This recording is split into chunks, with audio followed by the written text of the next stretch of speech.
Hi, everybody. It's Mel. Crying on cue can be challenging. I coach a lot of actors who tend to be able to cry when we're coaching the scene, but oftentimes when I get feedback from them, like, hi, how did your self tape audition go?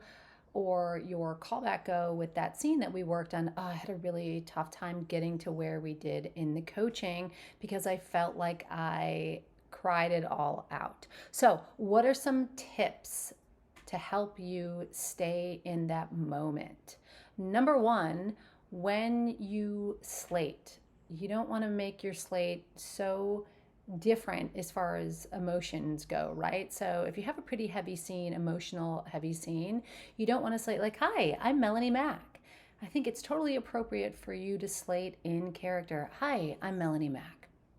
That way, it's easier for you to transition into the scene because you're already in a little bit more somber state emotionally. Number two, I love personalization when it comes to having to bring up tough emotion, right? So finding something in your personal life that has upset you or that has brought you to tears for some reason. I know that there's a lot of acting teachers out there. I think that the big joke is like, oh, there's only so many times I can pretend that my favorite dog died. There are other situations in our personal life that have maybe been really disappointing. Maybe we really wanted a job and we didn't get the job. Maybe you wanted to get into a particular college and you just kept getting rejection after rejection after rejection. Maybe you went through a really tough breakup. Maybe your parents got divorced and that was really tough on you. Maybe you had a loved one that you really cared about pass away. A lot of this is going to be sense memory where you take yourself back to that particular moment in your personal life. Our bodies don't forget. It's muscle memory, right? So putting ourselves back in that emotional situation visually, giving yourself a little bit of time to do the emotional prep work is key for you to be able to bring up that emotion in your audition. Listen, you don't want to do a bazillion self tape takes of you crying because you are going to get worn out. This is why they have something called a tear stick on set. It happens even with famous actors, right? So, the best way for you to be able to get yourself there is slating a little bit more in the same emotional tone as where you need to go in your scene, doing personal bringing up a personal situation in your life that you can easily tap into. And the third would be the tear stick. I know I have talked about this a lot in class. I've done it in coachings.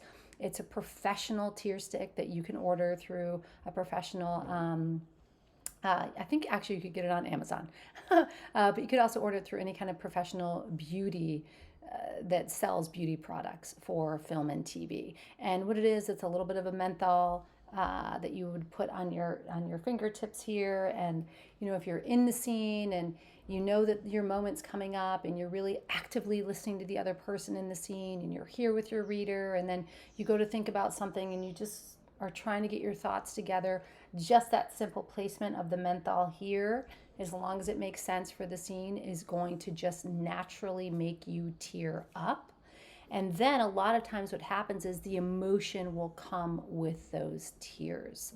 I like to prep actors when there's tough scenes like that for the emotional prep, for finding that personal situation, and then you just keep a lid on that boiling pot, right? So if you're starting to get really emotional, you can start breathing a little bit different, a little bit heavier, trying to keep your breath together, and that's going to naturally start to bring those emotions to a boiling point. You keep the lid on that, until that moment in the scene where you're allowed to let it flow, right? Where it makes sense for the story. So, those are my 3 tips on how to tap into the emotion so that you're able to cry on cue. All right, let me know what you think in the comments. See you in the next video.